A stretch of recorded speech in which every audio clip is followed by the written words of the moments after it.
Oh yeah, mademo wa Kenya. I know you people, you have your own life to live.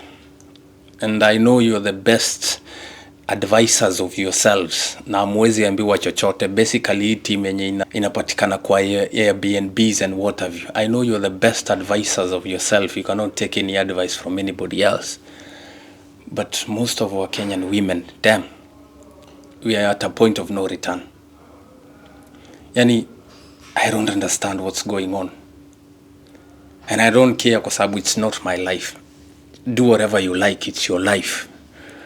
But the longevity of it, it depends on you. It is in your hands. And basically, mademo Kenya tumefika to a point whereby ni kama we don't even care. Yani sijui ni kama tumejipea so much, we have given ourselves so much advice that we're even suffocating on the advice itself. Because now we are losing a lot of ladies in Airbnbs. Ladies who are willing to jeopardize anything, yani for mwili, anyhow, chochote kile kwa sababu ya pesa. It has reached a point whereby ni kama kuna ugonjwa ambao ina affect mademu wetu wa Kikenya, inajiita easy peasy disease. Yani dema kishatoka form 4, there's nothing that she really wants so badly than good life. But this good life, basically ukishanifuata process, the natural process of it, it has to take time. Lakini huyu mwanadada, she's not willing to take time, and that's why you sitting down with a lady kujaribu kumconvince ati tunaweza keti chini tukabuild something sisi wawili, it does not make sense. Ni vizuri ende akalale na mtu ambaye ni rika ya babake, and then you crown it sugar daddy and such stuff, which is a bad behavior. Regardless, upende usipende, it's a bad behavior. So women have just decided to be professional prostitutes, for a lack of a better word.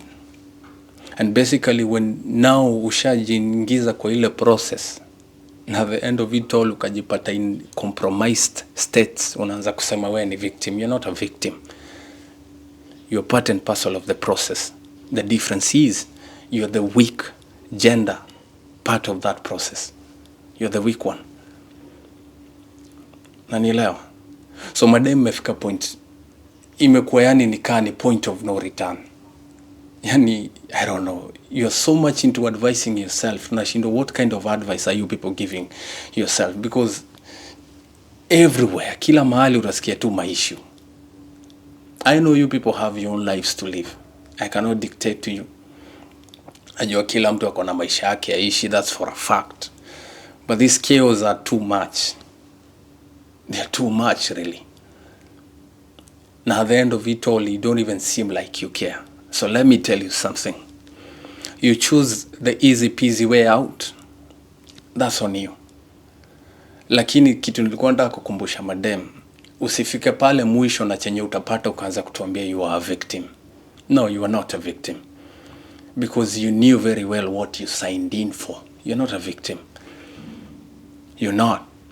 Ulijua chenye una sign in for. And basically, kama wewe ni victim, wacha nikwambie, if you choose to do professional prostitution or whatever word you may think of placing it, ndio ikukalie vizuri, there are so many things that are involved with this kind of shitty stuff. Nasikia, there's a lot of things that really happen. For those ladies ambao labda hamjaanza ama ndio umeanza, there's a lot of shitty stuff that goes on around there.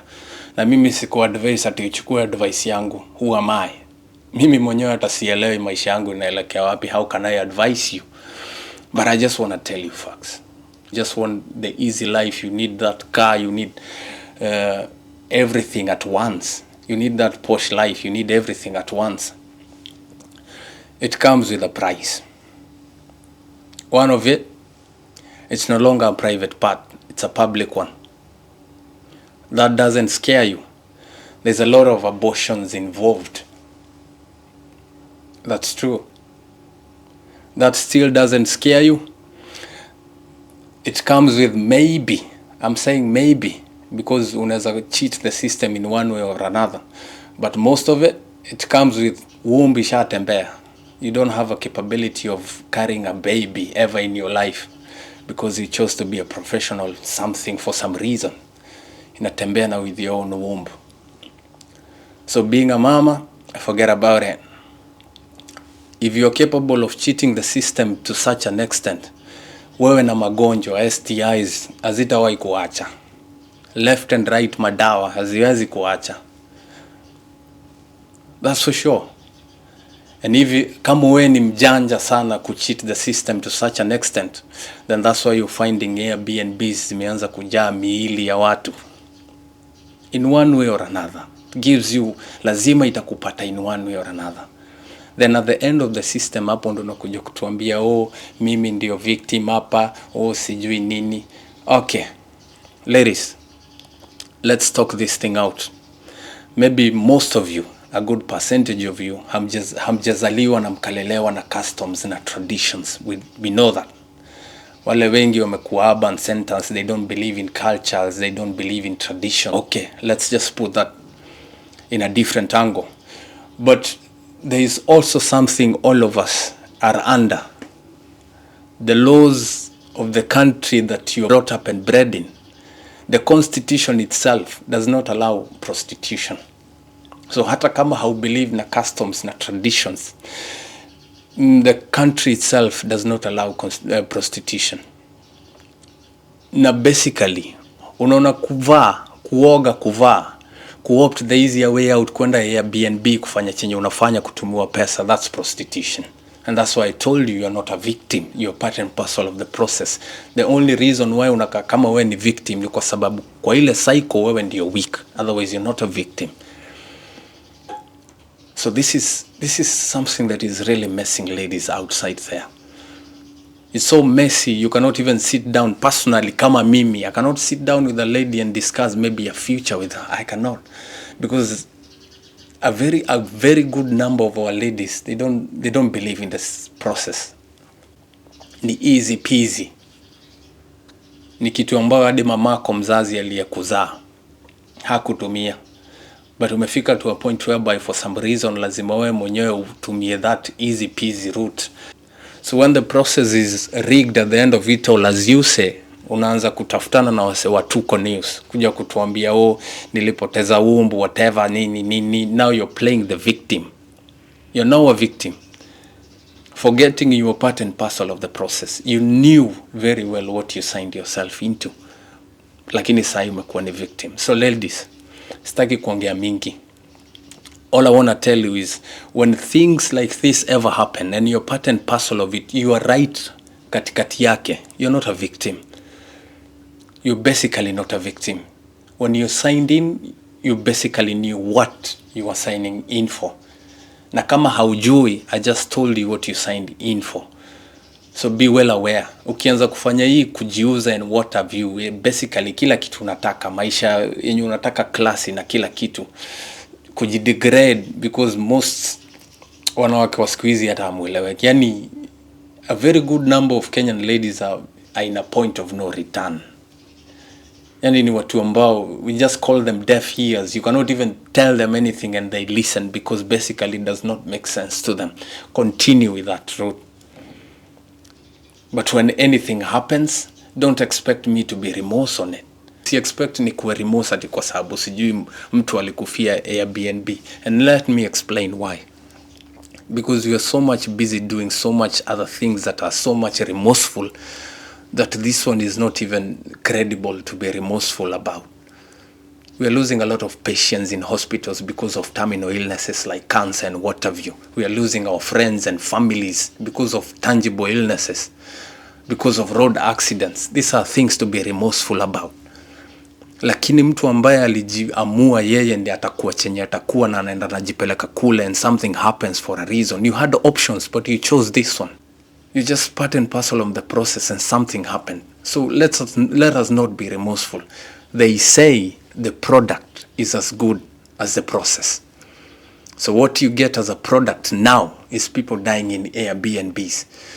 So the process is wrong. So if you kama umeshaanza kuinitiate kwa ile process, get out of it as fast as you can, because as you see the product is wrong. Lakini who knows, sisi tunajua nini? Basically sisi wanaume wenye tunawaambia tuketi chini tukabuild maisha na ninyi, what do we know? Tunajua nini? We know nothing. And that's why you'll find out this kind of stories of young ladies kuuawa left and right hazitaisha, because they don't listen. They don't want to sit down and listen. They don't want to evaluate themselves. They don't want to create something for themselves that is substantive. They don't shy away from. This is a problem. And you cannot talk to a 21st century lady, particularly piga 18 years and above, na mtu ambaye hana morals. You cannot talk to these people. They know everything. They only come to realize they know nothing when the system is against them. Sasa hapo ndo wanaanza kurealize basically what I knew is nothing. But by then, it's very late. Kenyan ladies, just be careful. Be careful on what you're doing. Because ishafika mwisho, huwezi okolewa. Huwezi okoleka. So Kenyan women, kama kuna mmoja tu ambaye anisikiza, wachana na wale 99, tutaongelea ule mmoja mwenye anaweza tusikiza tafadhali. If you have a chance of changing your life and making your life different, just do it. Watch easy peasy stuff. We see it. Tunaziona mpaka Gulf tuliko. We see it. There's a lot of women, Kenyan women outside here who just want the easy way out. We see it. They're willing to jeopardize anything about their reputation, anything about themselves for the sake of shilling. Tunawaona. Hata huku Gulf tunawaona. So basically, if I can talk to any woman outside there who is already in the process, ama mwenye already ashakuwa naanza, ama mwenye anafikiria kuanza, just find something else to do. We understand the situations are tough. We understand everybody wants a good life. We understand all that. Or really, these are options you really choose to have. Ni wewe unachagua kuifanya. It's something you choose. So don't just sit there and behave like a victim. It's something that you have chosen. And like the Englishman says, venye utaunda kitanda, be prepared to lie on it. Na wakasema, msiba wa kujitakia, hauna pole. So ladies, I just want to talk like a brother to a sister.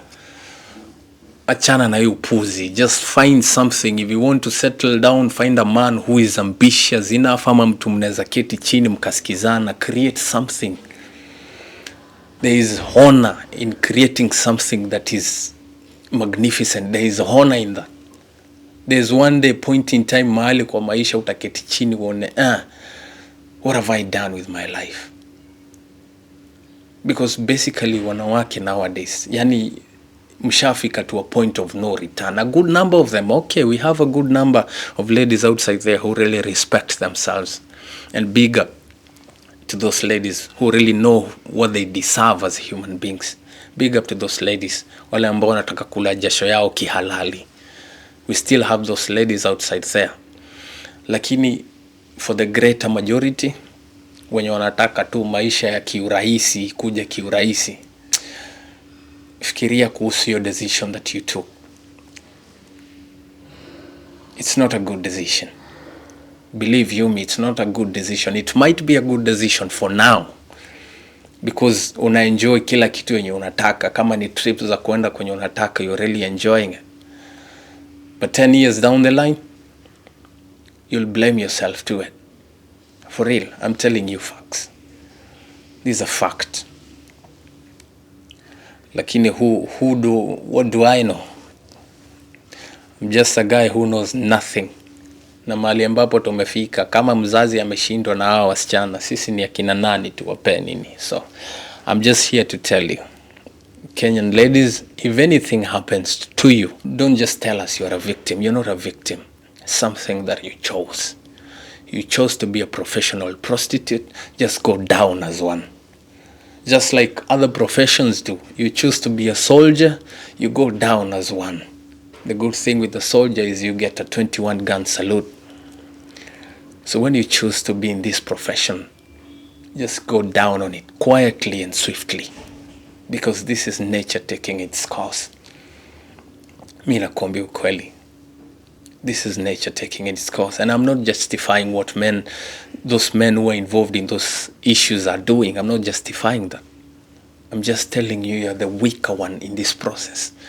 Kwa hivyo kawe ni mjanja, if you know you're the weaker one in the process, jitoe mapema. There is no process. It's that simple. Because you want the easy things out. Kuna kitu tunaweza waambia mkasikia. What do we even know? So don't get surprised when you get such stuff that is happening to you. Don't get surprised. It's just part and parcel of the process. This is nature. It's nature happening. Nakwambia tu kweli. So if I'm talking to a soul and you're in the process already, ama unataka kuianza, just reconsider. Kwa sababu hizi vitu, it's not worth it. You're dying very young for some reason that nobody wanna get associated with. Like I told you earlier, sisi wote tuko na mashida zetu ambazo tuna solve, and we have so many things that we can be remorseful for. I'm not cold, but I'm just saying facts, because somebody somewhere has to talk facts. Lazima mtu ongee ukweli. Somebody somewhere has to talk about facts. So if you decide that truth, anything happens on the road, accept it, embrace it. Tusikizane, sindio? And I'm out.